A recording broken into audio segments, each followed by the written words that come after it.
کرنے لگے، نہ اٹھنے کا طریقہ، نہ بیٹھنے کا طریقہ، نہ بات کرنے کا طریقہ، کوئی طریقہ یہ طریقہ نہیں ہے۔ آپ اہل بیت کے بتائے ہوئے قوانین پہ عمل کریں، آپ کی زندگی آسان ہو جائے گی۔ اہل بیت نے کیا بتایا ہے، اور ہمیں تو شکر کرنا چاہیے کہ ہم اہل بیت کے ماننے والے اور چاہنے والے ہیں۔ جب آپ اہل بیت کے بتائے ہوئے راستے پر عمل کریں گے تو دوسرا دیکھ کر کہے گا کہ ہاں یہ اہل بیت کا چاہنے والا ہے۔ آپ کا عمل، آپ کا کردار ایسا ہونا چاہیے کہ دوسرے لوگ تعریف کرتے ہوئے نظر آئیں۔ انسان جب عمل کرتا ہے، احترام کرتا ہے، تب اس کی زندگی آباد ہوتی ہے اور آسان ہوتی ہوئی نظر آتی ہے۔ اسے نہیں، آپ دیکھیں گے کہ بہت سے ایسے انسان ہیں جو اپنے والدین کا احترام نہیں کرتے۔ ان کی حالت جا کے دیکھیں، کہیں دور نہیں، یہیں پہ دیکھ لیں، کہیں دور جانے کی ضرورت نہیں ہے۔ یعنی ان سے محبت بھرے لہجے میں بات کریں، کریمانہ انداز میں بات کریں، ان سے اف تک نہ کریں۔ عزیزان محترم، آپ دیکھیں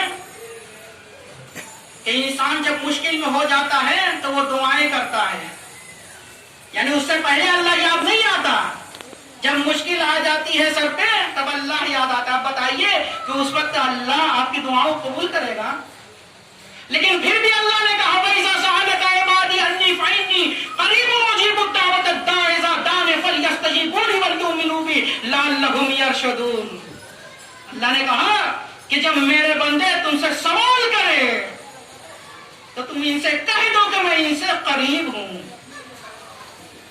ان سے کہہ دو کہ میں ان سے قریب ہوں، دور نہیں ہوں۔ ماں باپ سے زیادہ وہ تم سے محبت کرنے والا ہے، دور نہیں۔ ذرا آپ بھی تو کر کے دیکھیں، ذرا آپ بھی تو ان کو یاد کر کے دیکھیں۔ لیکن انسان کیا ہے، جب مشکل آ جاتی ہے، سب پہ پریشانیاں آنے لگتی ہیں، تب اللہ یاد آتا ہے۔ اللہ کہتا ہے کہ میں تم سے قریب ہوں، میں تم سے قریب ہوں، لیکن جو تمہاری دعائیں قبول ہونے والی ہوتی ہیں میں اسے قبول بھی کرتا ہوں۔ وہ رحمان و رحیم ہے، وہ ستار العیوب ہے، وہ تمہاری دعاؤں کو قبول کرتا ہے۔ ایک شخص آیا نبی کریم کے پاس، کہتا ہے یا نبی اللہ میری دعائیں قبول نہیں ہوتی۔ کیا کہتا ہے؟ میری دعائیں قبول نہیں ہوتی۔ کہا لگتا ہے تمہارے والدین تم سے ناراض ہیں، جاؤ ان کو خوش کرو۔ پوری توجہ کے ساتھ غور سنیے گا کہ لگتا ہے تمہارے والدین تم سے ناراض ہیں، جاؤ ان کو خوش کر دو۔ کہا یا نبی اللہ میرے والدین اس دنیا سے گزر چکے ہیں۔ پھر نبی کریم کہتے ہیں ان کی قبر پر جاؤ، قرآن پڑھو اور صدقہ دو، اور اتنا صدقہ دو کہ وہ خوش ہو جائے۔ یعنی صرف زندگی میں نہیں، مرنے کے بعد بھی خوش کرنا ہے۔ توجہ ہے نا، میں کسی منزل کی طرف لے جانا چاہتا ہوں۔ صرف دنیا میں نہیں، مرنے کے بعد بھی خوش کرنا ہے۔ اب وہ بندہ جاتا ہے اپنے والدین کی قبر پہ جاتا ہے اور کہتا ہے کہ میں مسلسل 1 مہینے تک گیا، قرآن کی تلاوتیں کی، صدقہ دیا، تو اس کے والد محترم اس کے خواب میں آتے ہیں، آنے کے بعد کہتے ہیں کہ میں تم سے خوش ہو گیا۔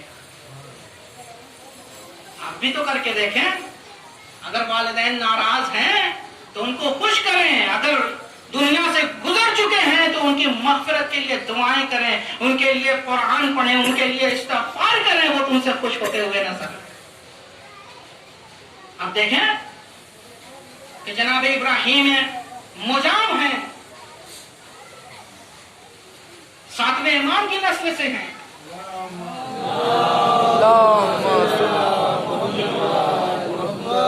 7ویں امام کی نسل سے ہیں،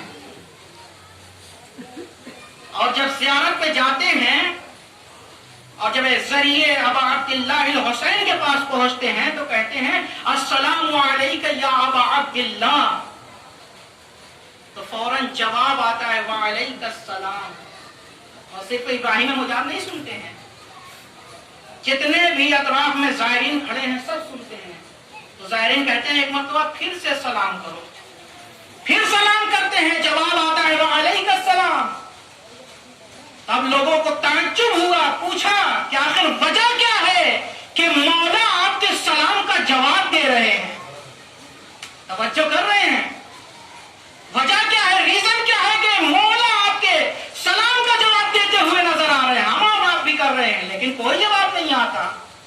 آخر وجہ کیا ہے؟ اب ابراہیم مجاب کہتے ہیں کہ میرا گھر کربلا سے تھوڑے سے فاصلے پر ہے اور میرے والدین لاغر و کمزور ہیں، اور میرے پاس ایک گدھا ہے جو کہ بہت لاغر ہے،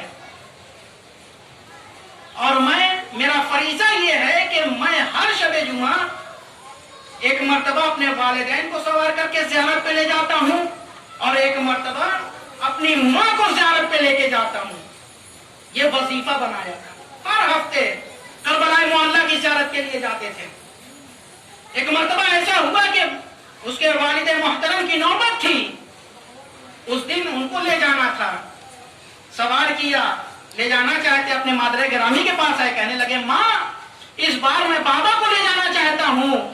ماں لاغر تھی، کمزور تھی، ناتواں تھی، آپ کی بینائی بھی کمزور ہو چکی تھی، رونے لگی، کہنے لگی میرے لال مجھے نہیں معلوم کہ میں اپنے اگلے ہفتے زندہ رہوں گی یا نہیں رہوں گی، مجھے بھی لے چلو۔ اب ادھر جیسے ہی ماں کی بات کو سنا فوراً باپ کے قدموں میں آ کے گر گیا، اے بابا آپ کی باری تھی لیکن ماں رو رہی ہے کہ میں زندہ رہوں گی یا نہیں رہوں گی۔ باپ نے یہ جملہ سن کر زاروں قطار رونے لگا اور کہنے لگا اے میرے لال میں بھی تو کمزور ہوں، میں بھی زیارت کرنا چاہتا ہوں، مجھے بھی لے چلو۔ اب جیسے ہی باپ کی آنکھوں سے اشک جاری ہوا تو فوراً بیٹے کا بھی دل پسیج گیا، رونے لگا اور رونے لگا، روتے روتے وہ پسو پیش میں ہو جاتا ہے، بھائی سواری ہے، کمزور ہے، لاغر ہے، دو کو بیٹھا نہیں سکتے، اب پشت پہ کپڑے کو باندھ دیا، پشت پہ کپڑے کو باندھ دیا، ماں کو اپنی پشت پہ سوار کیا، باپ کو گدھے پہ سوار کیا،